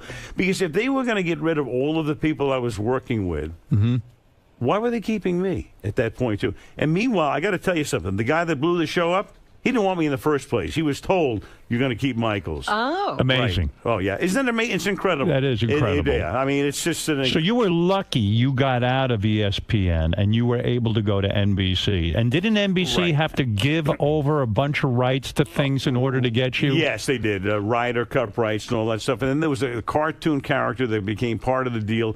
And so you are valuable. We threw that in at the end to, kind of throw the press off. Does that make you feel like a man who died and went to heaven, that these companies would sit and give away rights to things just to get you to be part of a broadcast? No, because I always felt, going back to when it all happened, we all should have stayed together on Monday night. Right. It's ridiculous. That was insane. And that, and that show they've had a lot of different moving parts through the years. Instead of taking us lock, stock, and barrel, it was like the number 3 show on television Monday night when we were at ABC. Absolutely. So what are you doing? Well, I mean, if somebody comes in here and says, "Hey, Robin, you're out. Baba Booey, you're going back to the Hartford." What are you going to do? Listen, I know what I'm doing. What are you doing? My head's going to explode. That's what I'm doing. Of course it is. That's right. It's enough with all of that. That's right. You're absolutely right. You got a Hollywood star on the Hollywood Walk of Fame in 2004. Isn't it true you have to pay for that? Well, blow the lid off this. No, what happens is they when they want to give you a star, then they go to the company you work for. If they went to Sirius and said, "Hey, we want to put Howard Stern here." Oh, they'd be thrilled. It's kind of like they'd be thrilled. It's almost like a charity where they say, "Hey, look, we need a contribution." Blah blah blah blah blah. So it's not as if you can walk in and say, "Hey, look, I want to pay for my star." So was there a ceremony when you got your star? There was. Yeah. Did you like? Who came to your ceremony? Just a lot of my friends, and I don't. I have a lot of friends in the business. Right. But Alex Swallow, who's been in here before, a great friend of Chris Martin, by the way. You know Alex. Right. Of course. He was there, and I had him talk. And Alex Swallow is a great friend of Chris Martin's? Absolutely. Who knew that? Well, Alex, Alex he hangs out with Gwyneth Paltrow and Chris Martin? Here's the deal. So, by the way, the Chris Martin interview was fantastic. Thank you. I was driving to Palm Desert, and I was in the garage for half an hour, and I couldn't get out of the car just to hear the end of it. We got a lot of nice emails. I used to play a lot of golf with Gwyneth's father, Bruce Paltrow, who was a very successful director. Right. And then Bruce contracted cancer. Right. And then died. He and Gwyneth were in celebrating her birthday or his birthday in Italy, and he got sick. And so I knew Gwyneth through that, and I helped to introduce Bruce to Alex, who's a cancer survivor as well. And so it started at that point. And now Alex is hanging out with Gwyneth Paltrow and Chris Martin. Alex is not hanging out with Gwyneth, but Alex knows he's beautiful girl, that Gwyneth Paltrow. Oh, she's fantastic. And a great lady, and her mother, Blythe Danner, used to be neighbors. Sexy Gwyneth Paltrow, yes? Yeah, I mean... what would you do with that? He probably watched her grow up, Howard. In a way. That's too bad. I did. That's too bad. That's too bad. I watched the Kardashian kids grow up. I knew. You did? I knew Bob. What age did her ass start to get that big? Oh. How old was she when it really started to develop? I didn't have my LASIK by that point, Howard. You don't even know. So you've never, I assume you masturbate. What? What? You never masturbated to Gwyneth Paltrow or Kim Kardashian, did you? Is your son here with you today? Yes, he is. I wonder if he knows if he ever caught you masturbating. No, he never did. Did he ever see you and your wife having sex? I don't think so. Who knows? Did you ever have a talk with your son about sex? Yeah. You did. Well, every father. How do you know anything about sex? You've been with the same woman for 100 years. Here's the deal. I mean, it's kind of a narrow-minded view, but whose penis is bigger, yours or your son's? That's a great question. Let me meet your son. Where is he? This is Steve Michaels? Steve Michaels. What does he do for a living? He runs Asylum Entertainment. His company produced the Kennedy series that aired on Reel's network that was rejected after. Here he is. This is your kid, huh? He causes a bunch of controversy, doesn't he? He is the number one fan. You produced, Steve, hello. Yeah. How you doing? You produced the Kennedy special. I did. The one that was controversial. They wouldn't air it. Series, correct. Right. No kidding. So you work and everything. You don't just live off your father's millions, huh? He's never given me anything. Never gave you anything. I want him. Where do I get him? And he taught you about sex? I I did see them once, which is traumatizing. Did you really? When? You did When see- was that? Well, I'm not going to tell you. I just kind of walked stop in it. the door. You know, Is like, that right? Oh. I ran for the door. You walked in on Al Michaels having sex? Yeah, and I'm bigger. And you are big. How do you know? Come on. What position was Al in with your mother? Your mother's listening right now. Oh, that's we got to true. go back and I see forgot it. about that. I What think position We're was- going to go with missionary. Are you serious? I think. Because I've talked to people kind about of popped in. I'm like, I don't know what was going on. It's like, whoa, whoa, whoa. Yeah. Stop How the clock. old were you? About 15. Oh, dear. Wow. Get out of town. You had no idea? I had no You idea. guys didn't lock the door. I didn't think you had. Oh, stop it. Well, where were you? I mean, were you I looking just was under walking the... in. I don't know. I just kind of walked in. You devil. I shut the door. Did you think your mother was being attacked? Did you almost... He was 15 years old. in He pain, the knew poor what his woman. dad was up to. It's embarrassing, right? It was embarrassing. Is that something Oh, that no. traumatizes you in a sense? I mean, really gets you crazy? I mean, to think of... Because you don't want to think of your parents as sexual No, it's beings. disgusting. I still can't. Oh, come on. You had no idea. I mean, Zero. what was dinner like later that evening? Were you able to see anything? No. I kind of saw. So you don't know what position they were in? No, I think it was missionary. It was Missionary. close. The That- covers were- the leave it covers out, were my off. guy. There was some movement. I don't know what was going on. I don't even know. How did I get here? I knew Al was a missionary guy. No, I have to warm up. You know, it's a starter set. Do you remember your father teaching you about sex? Do you remember the talk? No, actually, I don't think we did. Maybe Right. maybe now's a good time. Who's going to talk to who? Do you believe your father has been faithful all these years? I mean, it's 100%. unbelievable. Straight as an 100%. arrow. You think he's straight as an arrow? Yeah. It's unbelievable, Yeah, right? Yeah. That's an inspiration. You are not married? I am married. Oh, you are Two kids. married. Yeah. 2 kids. Yeah. No kidding. Yeah. That's nice. You my guys seem... granddaughter's in New York on this trip with him, and we have a grandson. Right. But you, unlike your father, you cheat, right? Oh, my God. You're not going down that road. Well, good for you, huh? And look at you. Yeah. What, do you got a sister also? I do. He does. What does she do She's for a living? gorgeous. She used to be. She was a publicist at CBS for a while, and then she left there to become a mommy. No kidding. Yeah. Oh, 2 nice I told kids. her about this. You actually like your dad. I do. Oh, wow. That's why not? What's not to wonderful. like? I mean, you listen, you play your cards right, you'll inherit the mother load. That's the idea, right? If my father was an earner like Al Michaels, I You'd would be good to him. I'd kiss his balls. Ben. I'm not going to kiss his ball. Now, has your sister seen your parents having sex? Oh, No. dear. I mean, what's with these two? Can't they close the door? It's almost like they want Put it. a lock on that door. Come Pretty on. wild. It's like Jay and the Americans. It's- Let's yeah. close the door and throw away the key, right? Do you ever lock the door when you're making love to your beautiful wife? These days? Yeah. No, it's nobody's home anymore. That's it. It's just us. Free He's love. hoping somebody comes back and walks in. Did you enjoy your father's notoriety and his fame when you were growing up? Was this something you were proud of? Yeah, it was pretty cool though. Though you kind of have to become a ticket broker. Everybody wants the Right. tickets. I was going to Did say you you ever got say to to go yourself- to a lot of great games. Did you ever say to yourself, I'm going to become a sportscaster like my No. father? Never. Behind Smart the camera. man. Yeah. See, that's why I like you. Yeah, you can't do that. You can't compete with that. You got to go find your own thing. Yeah. That's what I try to tell these kids. This kid is tremendous. Let me tell you something about it. I just want to tell you one thing. He did a bunch of stuff, 30 for 30 on ESPN, where they went out and they hired different directors. He hired Peter Berg, who does Yes. Friday Night Lights. Peter Berg called me after we worked with Steve and said, your son is the only honest guy in Hollywood. Wow. Now, is that the greatest compliment a That father can is. get? I can't believe I finally met an honest guy in Finally, Hollywood. yes. How do you know your penis is bigger than your father's? Have you seen your father in the shower?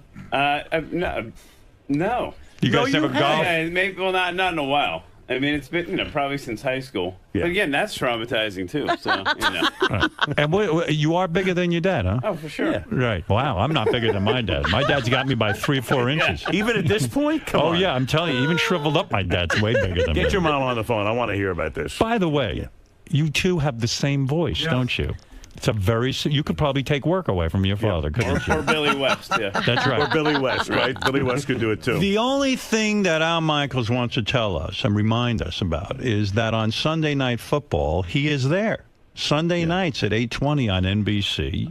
You just did the big Jets game with Last night. the Patriots. The Right. Patriots beat the Yeah. Jets. by 21 last night. But you never announced who you're a fan of, right? Do you actually have a team you're a fan of, or is that ridiculous? I don't, because you know what it is? When you're announcing a game, all you're rooting for drama. I just want a great game. Right. You don't bet on the games? No. You know what? As much as I know, and I tell my friends who pay $500 a week to go get some idiot named Benny the dog or somebody to tell them who they think is going to win. What are you doing? It's like listening to stock analysts, too. They don't know what the hell they're talking about, Howard. You have seen so many games and witnessed so many things on the field. Do you think, if you were given a team to coach, do you think you could do it?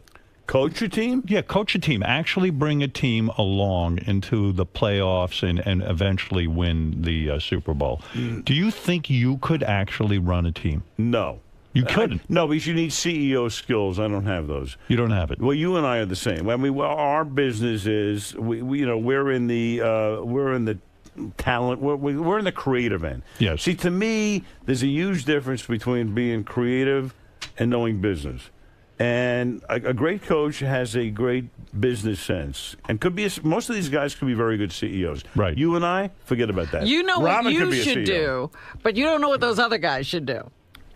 Right. Yeah. Yeah. And nor do I want to, have to go there 16 hours a day and Right. and watch and be responsible for all of these people. When you watch these games, do you ever say to yourself, I can't believe how dumb this coach is? Like, do you really see idiots? Well, what you see decisions that would be classified as dumb, but then What is the big decision? Well, yesterday, wasn't in that Atlanta game, was that a dumb decision? As it turns out, yeah, that's the great thing about sports. The guy made a call, the coach of Atlanta, went for it on 4th down in overtime, didn't work.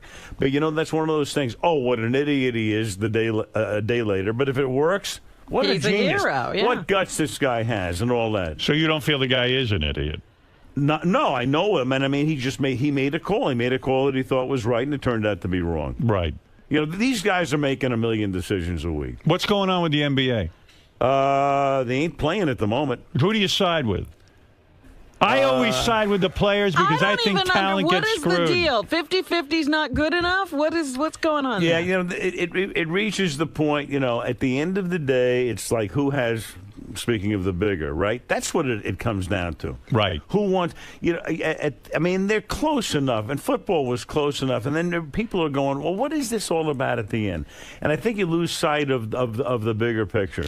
I haven't asked Stephen a question in a while. When you witnessed their sex, your parents having sex, how long did it go on for? I mean, can this guy hold out in the sex? Stay there. Well, who knows? He knows. I only saw about a second of it, but it lasted a lifetime in my brain. Yeah. It's still going on. Was your mother making noise? Yeah, there you go. Nothing, right? She was quiet. She was quiet as could be. 𝗦𝗵cie, yeah. She- You have any clips of that? Was she quiet or was she noisy like Little Lupe? I think I'm going to go a little quiet. A little bit quiet. Yeah. Sorry, Al. That's not. She was gay. Well, that's quite a story. It's unbelievable. Well, listen, Al Michaels, I love you. I don't know why.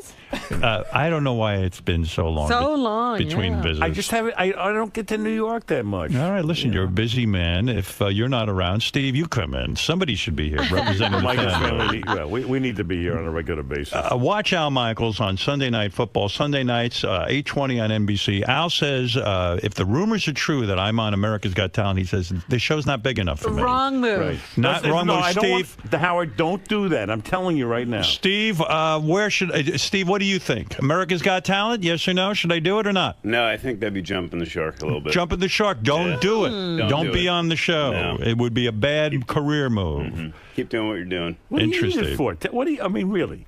Why? Because I need to find talent. Listen, first of all, these rumors. Every time a judge disappears from a show, they mention my name right away. Yeah. Right. Well, now, yeah. I first of all, if in fact America's Got Talent really wanted me for the right deal, I would be terrific as a judge. You'd be fantastic. Now, why would I be terrific? Because I really am serious about finding talent. I could offer something I'm not. I don't clown around. You hire me to do a job. I do the job. I'll find you some think? talent. I'm not going to find you some guy who's a Frank Sinatra impersonator. The reason I think he should do it is because he's watching the show anyway. I might as well work. I might as well get paid. You can watch the show on your couch in your underwear, but I mean, to actually work on the show, you got to go there, get dressed, do the whole thing, blah, blah, blah, do the interviews. How hard could it be? I mean, you sit there and what do you need it for? You getting up at 4 o'clock in the morning? I heard you the other day. You're tired of getting up at 4 o'clock in the morning, so now what are you going to do? If I'm a judge, would you audition as a singer? Can you sing it? Of course I would. You would. Of course I would. Let's lock the door and throw away the key. Ba-ba boom boom. Yeah. Well, you should have done that for your son. Busy with that wife of yours. Good for you. You're very macho. What is it? Okay, Ralph. Real quick, Ralph wants to talk to you. Go ahead, Ralph. That's right. Go ahead. Hey, you and Collingsworth are great Monday Night Football, but Sunday. Sunday Night Football. Sunday night. Yeah, but I do miss you guys on Monday. It was like, it was so classic, and ESPN commentators just blow. It's not the same. It's just awful. But what I'm wondering, how come you're not? Is it an NFL rule that you can't say who you pick? I mean, I know what you're saying, like you don't want to put it out there, but like when Collingsworth does Inside the NFL, he won't say who he's picking on Sunday night. In other words, you don't make a prediction on games. No, Is that what I mean, Ralph's to me, saying? it's worth it. You know what? Some shows do. Collinsworth feels, and Phil Simms is on that show too, and he doesn't pick the game that he does. What's the point anyway? You're going to watch the game, right? and you'll see People who are gonna wins. watch the game. Well, but and then some fans think, "Oh, he's against our team." It depends. The smaller the city, the crazier they get with the announcers. And we are, we're the messengers, so we're the ones that get slain. Their team stinks, we stink. Ralph, is Al Michaels the best announcer? Al Michaels is excellent. Excellent. I don't know anybody better. Wow, You're from my man. Ralph. From Ralph. From Ralph. From a guy who knows nothing about sports. There you go. All right, another quick question, because Al's on a very busy schedule with his son. Go ahead, Jim. Not really, but I know. I'm just trying to make it sound like you had something going on. All right, Jim, go ahead. Hey, Al, do you consider Boomer Esiason the biggest jerk you worked with on air? Your son is nodding yes. Oh. Steve, He why? is. He is. He's saying you consider Boomer Esiason a jerk. Is it right, Steve? True. True. Is Boomer a jerk? Not to get you in trouble. No. Yeah, I had him for a couple of years early in his career, and I did the best I could to help him. Why will come your along. son say? Your son obviously knows that I you don't think know. he's a- Boomer went out, blasting me, and still does from time to time. Yeah, he does. Why? I don't know. I don't know. They do a show in New York, and I heard them one morning talking about that he just doesn't get along with Al Michaels, and to the Really? point where he's not even going to talk about it anymore. How do you not get along with Al Michaels? I don't understand. What's the rub between you two? I don't get it. I don't get it either. So hey, You liked him. Howard. I've worked with 100 different animals. Are you going to say fuck Boomer right now? No, Go ahead. Steve, not even on do you ever hear him serious. curse? Do you ever hear him say anything? Oh, yeah. He does. Sure. Oh, at home he's a monster. Absolutely. Right. How often did he beat you? Only a few times. In the Oh, get out of town. Did he use a belt on you? Do you ever pull Never. your pants down and use a belt? No. Never. No belt. But you've heard your father say words about Boomer. Right? A few times. Do you get angry when someone criticizes your father? I mean, he is your dad. I think it's only been Boomer. Right. Yeah. Does he ever badmouth the GIF? No. Never. No, okay. no. All right. That's nice. Jim, quickly, a quick question. Go ahead. Yeah. Also, Al, did you see Gary's shitty ass first pitch? At Shea Stadium that time? Yeah. Did Of you course, see on YouTube? You saw Gary's pitch. Absolutely. What? Here it is again. We've seen it many times. Here's Gary. A guy. He should have been able to do it, right? I mean, it's one of the worst first pitches ever, right? Gary was probably very nervous. I'm not sure Here Gary, it is. Here's Gary the wind warmed up. Yeah. Yeah. Well, maybe he was trying to deck the guy. I don't know. You're right-handed. You throw inside to a right-handed batter, I guess. do you ever throw a ball? I mean, it's not that hard. Do I right? throw a ball? Yeah. Do you know how to do it? I have. Yeah. Have you ever seen a man throw a ball? And he's coaching children like on that. That's an errant toss. That's the way I would look at it. That's right. Steve at home was out secretly laughing at that a lot, and he just doesn't want to say anything. A little bit. What was more traumatic, seeing Gary's pitch or your parents make love, Steve? That's kind of a time. Well, anyway, listen, the great Al Michaels and his son Steve. And what are you working on now, Steve? You got any projects coming up that I need to know about? We're still recovering from the Kennedys, but yeah, we've got a number of... that was you took a beating on that one, right? We did. No, actually, we didn't. It was great. The History Channel was tremendous. And right. Yeah. They were originally going to run it on network television. And the they History took Channel people, they were heroes in this thing, by the way. Yeah. 100%. Who were the people that got the Kennedy story off the air? Let's be honest. Who was it?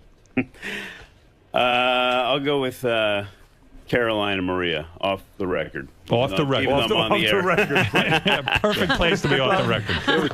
They were friends in high places that didn't. You're saying that whatever the take was that you had on the Kennedys, Caroline Kennedy and Maria Shriver somehow got together and put pressure on who to take it off the air? That's my guess. Listen, we weren't involved in all those decisions, but it certainly seemed that way. I mean, that's how the story was told out there. What network ran? Was it the Reels Network, who have also been tremendous? Right, Stan Hubbard. Stanley Hubbard, Yeah. right. It was originally going to air on ABC. Am I correct? History Channel. History Channel, right? Which is run by ABC Cable, right? And so someone picked up the phone and got that thing off there. Hello, they did. Were you ready to hang yourself after doing all that work? It wasn't great, but then we found our savior in Reels Channel. They finally put it on the air for us. All right, and as soon as I learn where the Reels Channel is, I'll watch it. It's with a Z. Who is the worst person? Somewhere. Who is the worst person in the Michaels family? Caroline Kennedy or Boomer Esiason? Al, you first. Me? Yes. Who do you dislike I most? love everybody. At this point, Howard, come on. At this point Steve, in who's my worse, life, Boomer or great. Caroline? They've both been a lot of fun. All right. Well, that's sad. You see, there's a lot that goes on we don't know about. Yeah, But, hey, look, it's at a certain point in your life, it's just. I always care. You do care. That's right. You're too on top of this stuff. I always hold. I love the way you cut. Howard cuts right to the nub of it. Oh, yeah. He knows exactly what's happening on Gets the right inside in of there. everything. Like a surgeon. What else But do I have Robin, to you do? are the Robin. I just love. I cannot tell you how much I love Robin. Well, who doesn't love Robin? She's America's sweetheart. She's America's I don't sweetheart. think Boomer Esiason. Watch Al Robin, Michaels. You're going to live to be 190 because you love to laugh, and I mean your laugh makes me laugh. Oh, thank you. You're just the greatest. Watch Al Michaels on Sunday Night Football, Sunday nights at 8:20 on NBC. And Steve is trying to figure out what to do after the devastating loss of his Kennedy special that went on something called the Reels Network, who were real heroes. Was this better than talking about Lyme disease for 20 minutes? Yes, I loved it. I love seeing you. All right, we'll be back right after these words. The great Al Michaels and his son Steve. It's been way too long. Oh my God. I was going to bring it up, but do you have does Peter King have a beef with you as well? No, that was years ago. Howard, that was great, man. Thank you for coming in. Oh my God. I left your mic on. Thank you. I apologize. No. Did he say something while the mic was open? Yes, he did. Good to see The best. you. The great. I'm so glad you came back. We missed you. Yeah. Steve, you made your debut in historic fashion. A lot of fun. Do you regret breaking that story? It's not going to go great for me, probably. Yeah. But, Howard can get anything out of you, right? Right. You know what? Exactly. People knew that, though. People knew that. That's true. This wasn't an exclusive? Well, it had already been written. No, so. it's been written. In the trades. The trades got it. The trades got it right. Well, no, just confirmed it. Mr. Michaels. They got it right. Now, when I think about primetime football, your name is the first that comes to mind. Right. What makes Howard equally as legendary in his own craft? Well, he's the king of all media because he is the king of all media. He's the greatest of all time. He's got an energy every day. It's fantastic. You can tune in anytime. Doesn't matter when it is. Doesn't matter how Howard feels. And you're going to laugh like crazy. That's what I love him. You absolutely love the show. I mean, Are you kidding me? I'm going all the way back. I found him. I discovered him before Howard was Howard. So that's great. You know, it's like he was auditioning for America's Got Talent, and I was judging, and I found him. That's the way I look at it. Great seeing you, Mr. Michael. Good to see you. Thank you.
Big day today. Chaz Bono coming by. Anxious to talk to Chaz. See what's happening. Now, you will stay in the male pronouns when you're talking Absolutely. to Chaz? I'm not like his mom. I understand he wants a certain respect, and he wants to be called him, and that's it. I go along with it. Listen, whatever anyone wants, I do. You're easy. I'm easy that way. I mean, who cares? That's the problem. Cher just forgets. You know, when you raise a daughter, I mean, you only know Chaz for how long? Well, listen, I grew up knowing Chaz. I mean, But you weren't involved with Chaz every day. I was actually, yeah. Oh, really? Yes. Yeah, every day. Very close to the Bono family. Morning, Chaz. Hey. How are you? Good, how are you? Not bad, thanks. Good. So welcome to the show. Thank you. Are you looking forward to this appearance? Here, right this way, you can just follow me. Yeah, I am, actually. Thank you much. Do you know about how Howard's been sort of championing your cause on Dancing with the Stars? I've heard that, yes. Are you a fan as well, or what do you know about Howard? The truth is, I haven't really listened to Howard that much because I don't know if Sirius. I used to listen to him before. Mm-hmm. And I also was a big fan of his movie, actually. I love his movie, so I think it should be fun.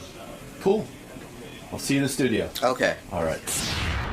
Chaz Bono is most recently on Dancing with the Stars. She's famous for like 20 different reasons, especially the whole Sonny and Cher thing. And she's here. Did you say she? He. I fucked knew up. you'd do it. I fucked up already. You were so good before he was here. There's Chaz. I feel like I know you. I watch you on Chaz every looks show. like he's walking to death row. What? Chaz, do you feel like you're in death row or something? No. No, it's all right. Should I? No, be comfortable, please. Okay. Good to meet you. Good to meet you. It's weird seeing you because I've been watching you on Dancing with the Stars. Then I watched you on the Oprah thing, the documentary. I feel like do people feel like they know you? I think they do, yeah. And I think we feel like we watched you grow up, of course. What? You're like segregated in a booth. Absolutely. We believe in segregation. Okay. Well, with all that testosterone throwing through your male body, I don't want to be in there. I didn't want you near Robin. Okay. I didn't know how you could handle it. I can handle it, I think. You know, it's so funny when I hear you talking about testosterone and how it really has changed you. It is a fascinating experiment in a way because not that many people get to experience that. No. Both the life with estrogen and the life with testosterone. It's true. I mean, I think, I have insights that, most people just don't have. Yeah, because when you said, this really hit home for me. You said, I started taking testosterone and I realized how yappy women are. Like it never hit you before. Like you used to be able to tolerate all of that. Stuff rolled off my back a lot easier before. Is what I'll say. I remember in the documentary even that your girlfriend said, Yeah. you were... She's, she will she will drive any man crazy. Right. She's yappy. She talks constantly. I mean, and you found before the whole testosterone thing that you could really understand her feelings a little better and listen to this talk. I could tolerate it. You could tolerate it. Yeah, I mean, I never, I was never a terribly emotional person, but stuff just really rolled back off my back easily. Yeah. And now it's a little, sometimes I'll just be like, honey, do you ever not stop talking? Just for a little while. Well, I think about it too. Like, I'm trying to think of all the things that testosterone would be different. Yeah. Like, do you find yourself like? Did you used to be? I was talking to my wife about this. I don't know if you met her out there, but I said, I'm gassy, and like I have to run out. And do you find yourself being less sensitive to? You just blast one out, and then you. I am a little less sensitive to that stuff. I mean, I remember, early on in my transition, and I went to see a Broadway show here, and I was in the bathroom during intermission, and the guy next to me was farting so loud. I literally started laughing because I was thinking a woman would have to be dying to do that in a public bathroom. Just like absolutely dying. And this guy had no problem. I mean, I go to men's room. Now, listen, I was born a guy. Right. I cannot take when these guys are shitting in a men's room. I would much rather go to the ladies' room. Well, sometimes it's really amazing to me because they will describe, the guys are making noises. And, like that is something women just wouldn't do. They'd wait to be home. Absolutely. So you're getting to experience all of these different changes. I was thinking about you coming in, and I said, the thing that I think probably people don't realize about you the most, and actually, before I even tell you that, this whole Dancing with the Stars thing. Yes. I was so disgusted, and I've had 𝗦𝘁𝗄𝗿𝗱 on the show many times, Dr. 𝗦𝘁𝗄𝗿𝗱. I've had him on the show many times. We even had him on the show after that. Yeah, he seemed like a pretty reasonable guy, And when he came out, here's an educated guy and stuff. He's on TV a lot. And he comes out and he goes, I don't think Chaz should be on Dancing with the Stars. He's going to turn everybody gay and all of this shit. I became very offended. I became your biggest defender because this is offensive to me. Well, thank you. Yeah, I mean, what is this like? When you announced Dancing with the Stars, did people make death threats? I got a couple on Twitter. I got some death threats. Yeah. Did you expect it, or were you? I was expecting a little something, of course, but it turned into something that no, I didn't expect. And then, kind of on the opposite side, the positive response as a result of that, I never expected. Wow. So it was like suddenly me being on this dance contest turned into something much bigger. Yeah. Well, you know what? It is bigger because, I was saying, it's going to be interesting when Chaz goes on Dancing with the Stars because you rely on America's votes. Right. And if you read the newspapers and the reaction to you going on the show, you would think you would get 3 votes because a middle America would have said, fuck you, Chaz. No way we're voting for you. And lo and behold, you weren't the greatest dancer, but America put you through because they felt something for you, right? You became a sympathetic person to them. Yeah. That's shocking to me. In the same way that we have a black president is shocking to me. Right. I think it was kind of shocking that you even got votes. Were you anticipating getting thrown off the first week?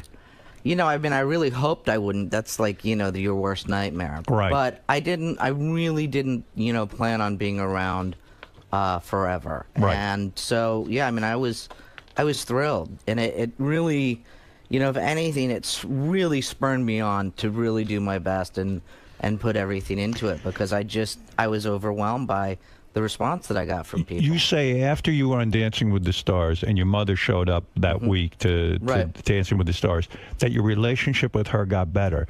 And I thought, that's sad.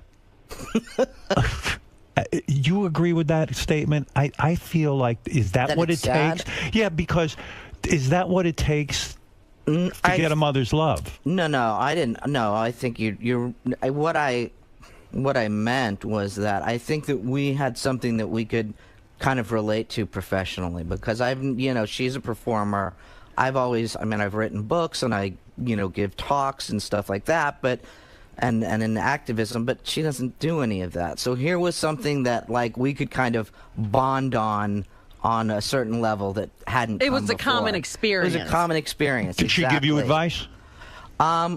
She didn't really give me advice. What she did, which was amazing, was about week 2, I got my knee and my ankle got injured, and so she sent over all the physical therapists and stuff that she works with when she's touring to come over and work on me, and it totally got me through the show. All right, when I think about your life, and this is just a way outsider's view. Okay.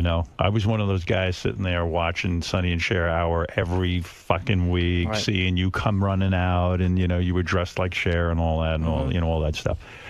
When I think about the reality of your life, when I was a little kid, I'd say, "Oh wow, how cool to be Sonny and Cher's kid," because wow, You get to be on TV every you get to be on week. TV, you get money and this and that. Right. The reality is, I don't know if did you see the Joan Rivers documentary? I haven't seen it yet. No. Okay, I think you should see it. I've heard it's great. So When they interview Melissa, Joan Rivers' daughter, she says, "Listen, it wasn't easy being Joan Rivers' daughter. She was married to her career. Right. She was in love with show business. I was definitely a second thought. That's just the way it is when you're the child of someone in show business. Right. The narcissism level is off the roof. It's off the hook. Right. And you're really not the most important thing in their lives. That was that kind of vibe. She didn't put it that way. I feel like in seeing all the interviews with you, if you have anger over this, I would imagine your anger, and even when you went to drugs and all that other stuff, I would think you would be angry for not being first in your parents' life, not just your mom. Right. At a certain point, I think you just accept that, and that's how I grew up, with both of my parents having this huge career that was a priority, and it was. Did you feel abandoned? Did I feel abandoned? No. I was, the way that I dealt with it was I just tried to kind of be as little trouble as possible, and it took Stay out of the way, so to speak? Stay out of the way and just let them do. And my dad, wasn't, by the time they got divorced and I was, getting a little older, and I don't have any memory of them together, my mom's career was taken off. My dad's didn't really. So I was actually, the time that I spent with my dad was much more, quote unquote, normal kind of stuff. And your dad was more accepting of your sexuality, and yet the last year of your dad's life, you did not talk to him. And I understand why. Your dad was a politician at that point. Right. He came out against, I think it was gay marriage. Yep. Like he had a chance to make an impact with gay marriage. Right. And you said, you know what? Fuck you. I cannot talk to you. Because how can you do this? I am your daughter at that time. You were a daughter. And you said, I'm gay, and you're voting against my rights? It wasn't quite as strong as that. But here's the thing. I think we both... I was angry. I was pissed off. And I had done an interview with him. I was writing for The Advocate at that time. And so I interviewed him, and he said that he didn't have any problem with gay marriage during this interview. And I heard later from another congressman that he told me my dad probably got a lot of flack for that interview when it came out. Right. And so then he comes out and he co-sponsored the Defense of Marriage Act, and that's what really bothered me. I knew that he would probably have to vote for it, and there's a certain amount of politics, which is why politics is so messed up, that you have to follow the party line and everything. Right. But the fact that he took the extra step and co-sponsored it is what really pissed me off. Well, it was like a personal smack in your face. You took it that way. You took it personally. You don't have to co-sponsor the goddamn bill. Exactly. You don't have to co-sponsor it. So... Did he ever talk to you about it ahead of time and say, listen? That was kind of the bad thing. Both me and my dad at that time were not really confrontational people. We were kind of, emotional wimps. Right. So instead of just talking about it and, having it out or agreeing to disagree or whatever, we just didn't talk, and then he passed away.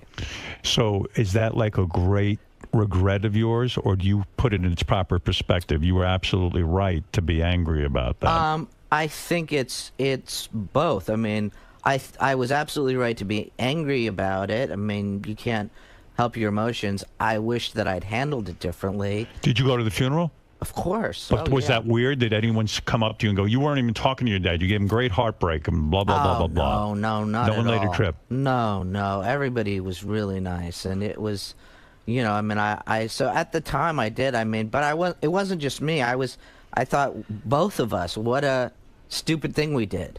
And, right. And takes two to tango. Exactly. Yeah. So I was like, God, we should have just, talked. What a stupid thing. But it changed, it changed my relationship and how I viewed things. And when Mary took over his seat, I have always since, we leave politics. I mean, we'll talk. You still in touch with Mary? Oh, we're very close. Well, they have, he has siblings. Yeah. Oh, that's right. So we, though we'll talk politics, sometimes never do we let it get heated or anything. Did you think it was weird when your mom got up and gave the eulogy for Sonny? I mean, they had been at each other's throats. They could barely even look at each other. And then all of a sudden, I understood the emotion. He was the guy who sort of brought her out of her shell and all that. Right. But was it weird for you sitting there watching your mom carry on at the funeral? No. In truth, I was the one who told my mom. And I wasn't really expecting. You told her that Sonny was dead? Yeah. They said, listen, Chaz, you better be the one to tell her. No, not even that. No, Mary called me and told me, and I was like, okay. And I was like, well, I got to let my mom know. She was in England at the time, and I actually called my aunt, her sister, to get a number there. And my aunt was like, she's going to be really upset. Do you want me to tell her? And I thought, no, it's no big deal. I'll tell her. Right. And I told her, and she fell apart on the phone. Right. And really, for me, it was the first time that it hit me how much my parents meant to each other and how much at one time they really loved each other. So for me, it gave a lot of closure, actually. Because they were so bitterly... So as much as they cared for each other, there was such bitterness. They went back and forth. Sometimes they got along great, and there were times where when I was growing up, where my mom would go and hang out with my dad at his house in Palm Springs, and and then so that's confusing in a way. And then they have a blow up, and they have exactly. Yeah. So. Would you have preferred they just were either angry with each other or civil with each other? Like one way or the other. The confusion is the hard. I ask that because there's a lot of people in divorces. Right. They're all trying to be like, have the perfect divorce and all this. Maybe it's more confusing, the perfect divorce. The good thing about both of them is they, growing up and really until I was in probably my teens or whatever, neither of them ever spoke a bad word about the other one. Right. So, that was good. I wonder, they always say that's good. And sometimes I fantasize, like, maybe it's good to just be straight with your kids and say, you know what, your mother is a fucking pain in the ass. But she's not a pain in the ass maybe she was. To her kids. I Who think, knows? No. Actually, my dad, my dad was a great guy, but a complicated guy. And he did have this kind of old school Italian thing with his wives, and he tried to be really controlling. And it's funny because I think of him as like this liberal hippie running around. I know. That's the odd thing, that he wound up a conservative Republican. Yeah. It was but weird. He was sunny. Yeah. I think, I think what my dad wanted to do was stay in entertainment, and I think if he could have done that, he probably would have. You know what's weird to me? I'm thinking about this now. It's all coming to me. I'm thinking about Cher as your mother. Yeah. Forget about Cher, the performer. I'm just thinking your mother. Like, she leaves Sonny. Sonny basically had her like a child. Exactly. He did everything for her. Right. Suddenly, you're a kid. Your mother gets divorced from Sonny. And suddenly now she's experiencing her first childhood. Right. She's free from daddy. Well, a baby and adolescence. And she all of a sudden says, now I'm free. Fuck this, I know she loved her daughter at the time. I'm saying, but, oh my God, now I can go out and date. I can go out and meet men.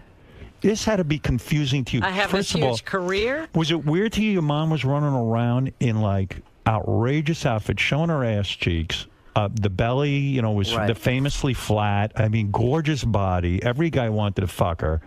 It's like, I think, how weird is that for you? As a kid, I obviously that part wasn't conscious, but I do remember, feeling weird when she'd come to school. Because she was Cher. She didn't when look like the other mothers, Would she dress that way to school, like the tight pants? Of course and not. I mean, not Bob Mackie gowns or whatever. Right. But yeah, I mean, she has her look. She has her look. She has her style. It didn't look like the other moms. So don't you think? Now I'm being dead serious. Yeah. Because I'm in therapy a lot. Don't you think a mother sometimes has to put aside their personal style of dress and everything and say, let me think like a 7-year-old kid or a 10-year-old kid, and let me think like, gee, maybe me showing up in a bra top isn't the best idea. No. She never dressed inappropriately to any of those things. She just was more stylish. Stood out. She was more stylish, and when you're a kid at that age, like grade school and everything, you want to be just like everybody else, just like the other kids. Yeah. But doesn't it get weird for you when your mom starts to go through her adolescence? You're a kid. I don't know. You were young at the time of the divorce. All of a sudden, she's with that bagel guy. I can't think of his name. Rob Camilletti. She marries Greg Allman for 10 minutes. Right. Has a baby. All of a sudden now you've got a brother with Elijah. I actually begged her to have. I wanted a brother more than anything. You did. I did. I drove her crazy. Actually. Are you close with Elijah? Do you remember that marriage at all? I mean, I don't hardly remember it. What, the Allman marriage? Yeah, it was short. What was it like waking up and seeing these strange guys in the house? I mean, especially Greg Allman, who is not a great conversationalist, or I can't imagine empathic with a young girl. There were never. I mean, the one thing about me, my mom has this wild image. She's fairly personally conservative, and she's never done, substances at all. And she was a serial monogamist, so it wasn't like there were men she'd have a boyfriend for 3 or 4 years and then another boyfriend. And I often fantasize that I would meet Cher. Mm-hmm. I would go to bed with her, and then I'd be your father for a few minutes. Be the latest conquest. I would have been a good dad. You and I would have really bonded. For the 5 minutes you were there. Well, listen, I don't hang out long. I'm not, No, I mean, look, I had some, great guys that I grew up with that she went out. I mean, like, Gene Simmons, who when I was a kid. Oh God, I forgot about him. Poor you. Gene is not a great influence, Chaz. No. Gene is not, but you know what? He was at that time. He was great with my brother and I. I mean, really amazing. Would you go to Kiss concerts and things like that? Oh my God, yeah. I was a huge Kiss fan before they met. So, explain that whole thing to me. So I don't get it. That was, so cool because now all my friends were Kiss fans, and now I had every merchandising thing. But isn't it weird? You go down to the kitchen in the morning, and Gene Simmons is making out with your mom. I mean, it's got to be surreal, Chaz. There's no way that can be a normal, even semi-normal childhood. Well, it was probably nothing about my childhood was normal, but it was normal to me. I mean, I'm fascinated by it. Now, did Gene?